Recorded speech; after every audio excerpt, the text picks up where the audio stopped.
Hi, I've prepared 5 incredible games for you today. The weirdest and most bizarre beat-em-up that you've seen, a samurai cowboy kind of a slasher called Classic Action Adventure that had its sequel in the making for the last 17 years and it's still not out yet. One-of-a-kind biker-themed point-and-clicker, and a wave survivor game that took Smash TV mechanics to the next level. So let's check them all out.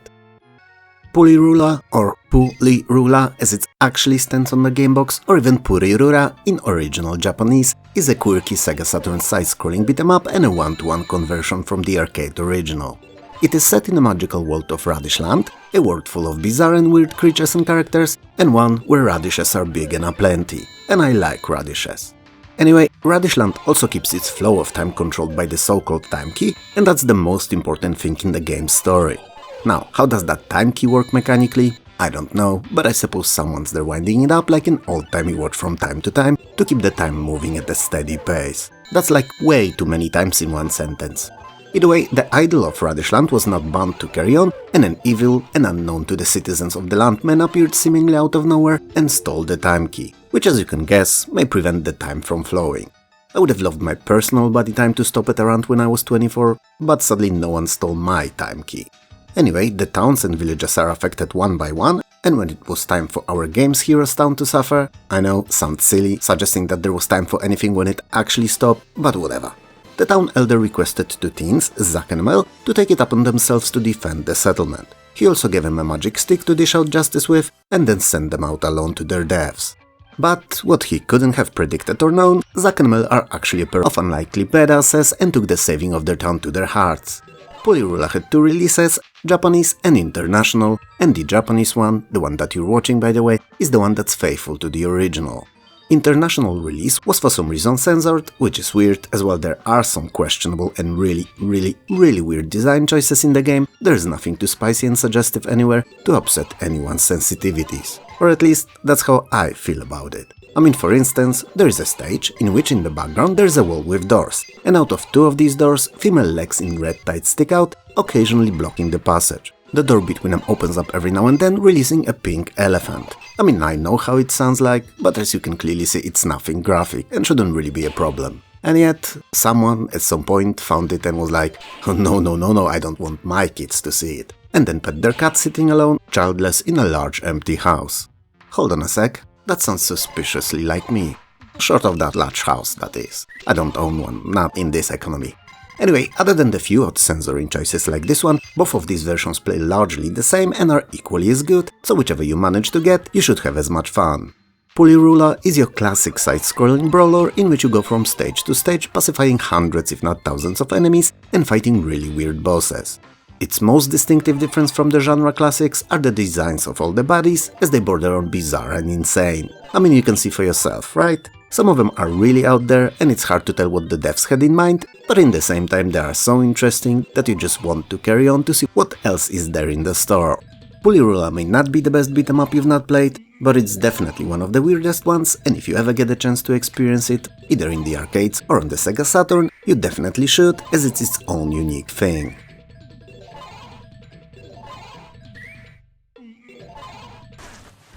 Samurai Western is as incredibly out there as the title stipulates. I mean, you would expect samurai in Japan on a battlefield, cutting through hordes of enemies and maybe an occasional ninja here and there if it was stupid enough to get in their way. So you know, in a lore/history appropriate location, doing lore/history appropriate things. But Western, as in cowboys, sheriffs, robbers and the whole Western shebang, no one could have predicted that, and yet that's exactly the case.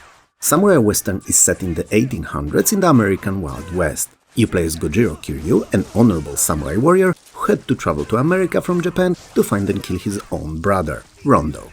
Search for Rondo, however, will take Gojiro to a corrupt town ruled by the sinister land baron named Goldberg, whose tyrannical rule over the region left it in complete shambles.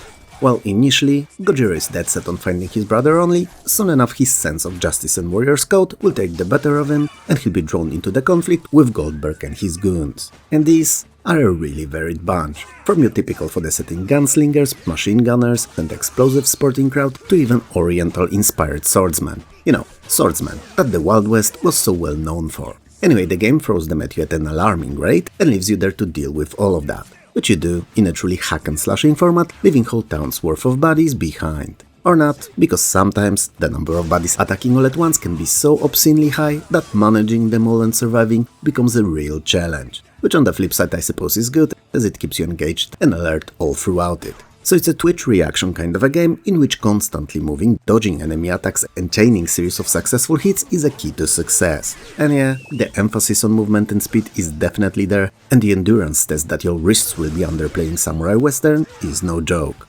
While there are no built-in combo systems in the game, you can chain your attacks for extra devastating damage, but you're also never locked into an animation waiting for it to end playing out. Which is great, as with as many enemies as you'll be facing, it would have made Samurai Western unbearably difficult.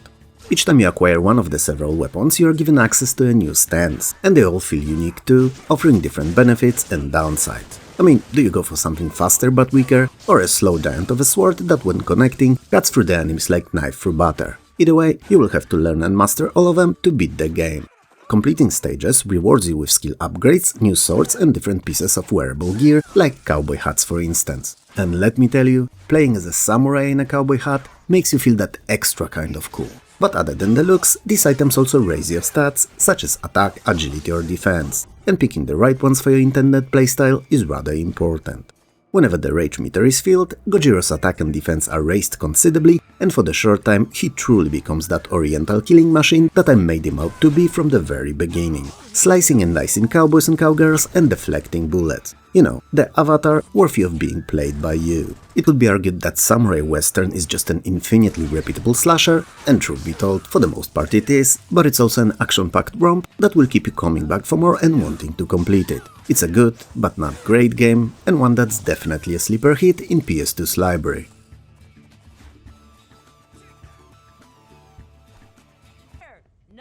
The world is a weird place. No, really, it is. And I don't even mean the current geopolitical situation or the rise of AI. I'm talking about games like Beyond Good and Evil, which failed commercially upon its original release on all 4 platforms it arrived on, just to develop a cult following over the next few years. And today, it's considered one of the greatest games ever made.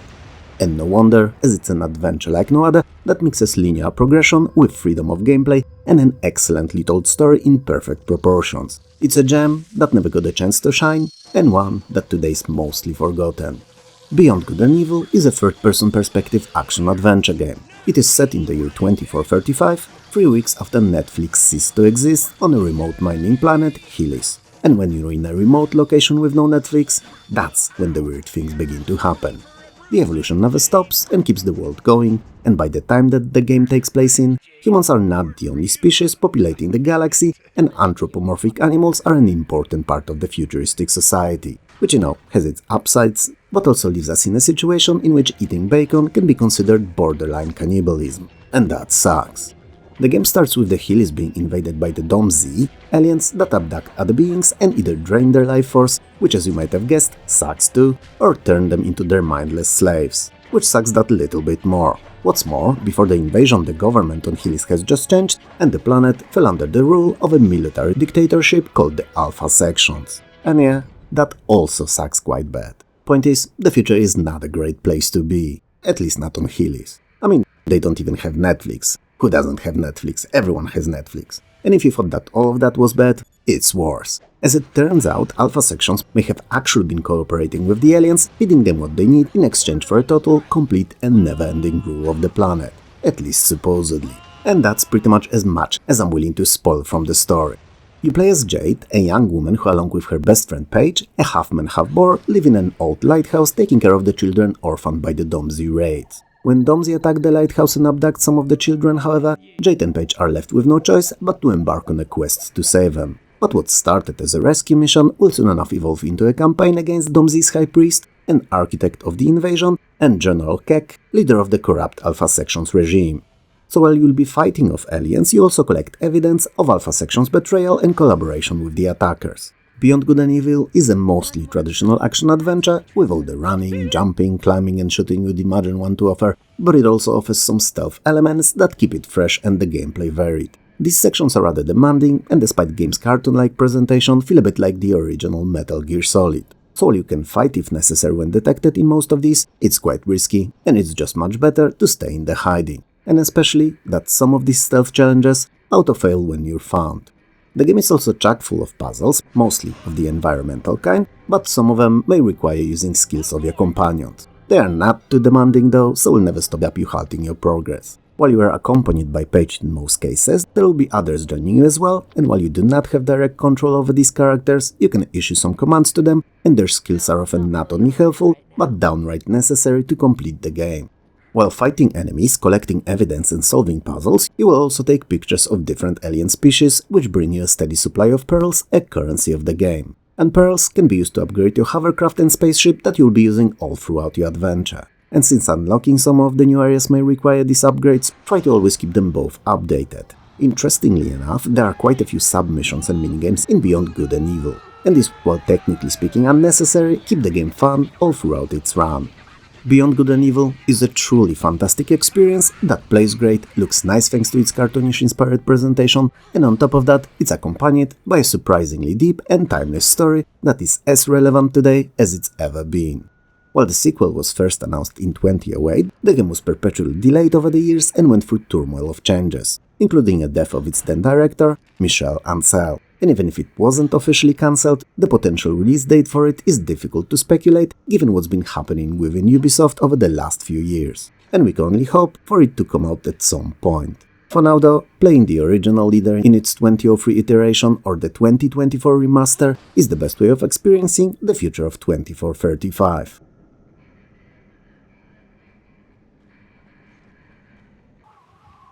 Whenever LucasArts' point-and-click adventure games are mentioned, what most people think about are the Monkey Island series, Indiana Jones games, and maybe the two Maniac-mentioned titles too. Hardly ever the Dick, Loom or Full Throttle are a subject of conversation. And it's a pity, as all three of them are fantastic and unique in their design, story and atmosphere titles. LucasArts had that uncanny touch when it comes to point-and-clickers that no other company, maybe aside from Sierra, could ever match. They would combine well-written, sometimes deep, other times quirky or downright silly stories with engaging and fun gameplay, sprinkle it all with just the right kind of difficult puzzles and a bucket load of humor, and it would just always work. And while some of these would sell noticeably better than the others, none of them were ever below their non-existent, but still very real seal of quality. Full Throttle, funny enough, was not a failure. In fact, it was a monumental success for LucasArts, selling over 1 million copies, and no wonder, as it was as polished as hardly any other game in the genre at the time. It even used real actors like Mark Hamill for voice acting and not an in-house talent. And yet, it still remains one of those games that we never mention, obsessing over the big whoops, time-traveling porta-potties and surprisingly agile tentacle overlords. But enough's enough, and I'm going to be the one to tell you about it today. The game is set in the near future, when the technology advances have long pushed the motorized vehicles away, focusing on hovercraft-based cars and bikes. And all but one company manufacturing them moved on. Only Corley Motors remained, still releasing traditional bikes. Its CEO, Malcolm Corley, however, is very soon after the beginning of the game murdered by his vice president, Adrian Ripberger, who's by the way voiced by the earlier mentioned Mark Hamill, and the blame for the deed is put on the Polecats, a local, good-hearted but tough as nails biker gang. You play as Ben, a leader of the Polecats and now a fugitive after the entire gang is jailed, and he's seeking for a way to clean his and his buddy's names, reveal Ripberger to the shareholders as murderous rat that he is, and bring justice to where it's due. So to the Ripberger's ass in the form of series of pointy-shoes kicks, promptly followed by a jail sentence. For the most part, Full Throttle plays like all other LucasArts point-and-clickers, with an exception that its interface has been largely streamlined and gone are the traditional verbs at the bottom. Instead, we have an interactive cursor that offers different contextual actions depending on what it's pointing at. So you have your standard talk to, examine, use, and lore-appropriate kick, because when the biker wants to kick something or someone, the biker will kick something or someone. That's just the way it is. And believe it or not, but you'll be using that kick quite often. Simplified interface allowed for the gameplay to take the whole screen and feel more cinematic. And you know what? It actually was. And coupled with dozens of full-screen cutscenes and simplified puzzles, Full Throttle felt a bit more like an interactive animated movie than the game. Perhaps that was the secret to its charm, its commercial success, and also why it's by today largely forgotten. It was too different from LucasArts' other games to be ignored when it released, but also too different to be remembered among other of their silent greats, which funny enough were nowhere near as successful. Heck, even the Monkey Island titles were actually commercial fails. Either way, Throttle is a classic, and it's as fun of an adventure today as it was in 1995, so if you've never had a chance to experience it, I wholeheartedly recommend it.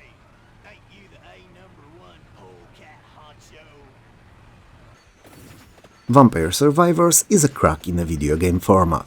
And if you're thinking that I lost it because it looks like something that your 14-year-old nephew could have come up with in a couple of hours between watching porn and playing League of Legends, then you're not wrong. It does look like it, but as it's often the case with as retro-looking hits as this one, the simplicity is the king. And Vampire Survivors simplified the simplicity to its absolute basic. And boy oh boy, you wouldn't believe how fun its seemingly mindless loop is. But we'll get to that in a minute.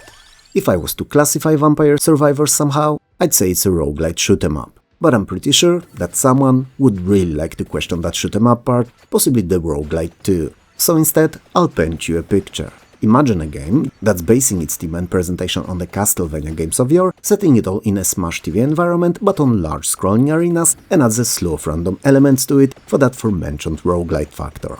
Do you still follow? Okay. Now add plenty of different playable characters, each with their own unique passive skill and iconic basic weapon, tons upon tons of upgradable weapons that can actually stack so that you could use more than one at a time, and also never-ending waves of thousands of enemies big and small, and deadly bosses. Then take all of that, mix it up, shake it once or twice for good measure, and finally dress it with a super fun and playable co-op multiplayer. And hence, your Vampire Survivors meal is born. A meal that's so tasty, you'll want more.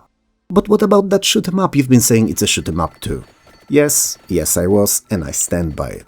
While some weapons are arguably of the melee kind, as they have very limited reach, many if not most are actually ranged. And the way that the game is made, so with a constant auto-shot enabled, your character is more often than not spitting many different projectiles or ranged explosions all around, annihilating anything and everything around him.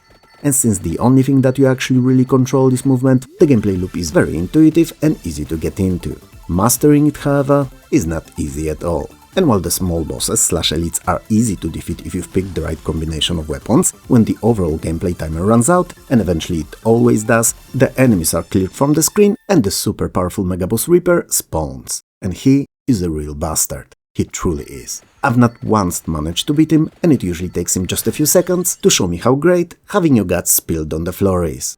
But from what I know about the game and not necessarily experienced myself, if you survive for a minute with the Reaper, another one will spawn and the game will keep adding one every minute until you finally fail. Unless you're like me and one is one too many. Anyway, killed enemies drop coins, which then can be spent between gaming sessions on unlocking characters and persistent gameplay modifiers. Completing challenges, however, and each stage has them, unlocks new levels and weapons. During gameplay there are additional mods to the formula that you can pick up and use, but they don't persist between individual games. Some of the particularly strong monsters also drop chests upon killing, and they can contain between 1 and 5 random items, and these are usually weapons. Picking the same weapon more than once upgrades its power, and when the max power for a particular one is reached and certain conditions are met, many of them allow for unlocking of their so-called ultimate power, which as the name clearly suggests is, well, ultimate. I, for instance, have an ultimate skill in making instant soup. So, given access to hot water and cup noodles, I can prepare a delicious treat of a meal in basically any circumstances. Most Vampire Survivors sessions last between 15 minutes and half an hour, and it's all in the title really. The game wants to see how long you'll survive, because eventually it will get you. It will keep throwing more and stronger enemies, and if that fails, the Reaper. Or the Reapers. Potato tomato. There is a story to Vampire Survivors, but as you can expect in a game like that, it's really only there to provide the reason for all the killings. So, the game is set in 2021 in rural Italy, when hordes of monsters summoned by the evil Visconte Dracula ravage the lands, killing anyone they come across. This prompts the Belpassi family and other survivors to face the creatures and eventually find and defeat Dracula himself. And that's it. Told you, it was not great. And what's more, the final boss is actually called Director, yup, not Director, Director, and you never really fight against any vampires. At least not in the base game. But since it received numerous expansions and still keeps getting them, by the time you watch the video, there may actually be numerous vampires in there, maybe even 3. Either way, it's a fantastically playable mindless survivor shooter, and you'll love it.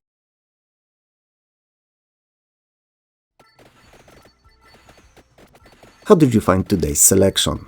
I liked it. I mean, I also made the video, so what am I gonna say here? Definitely not that they sucked.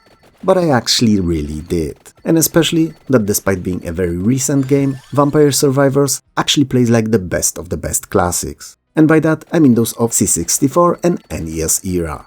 Anyway, if you like the video, please do so with a mouse click, share, sub, bell, do all that cool stuff too, it actually helps more than you know. For now though, take care of yourself, eat great food, make rational choices and play games.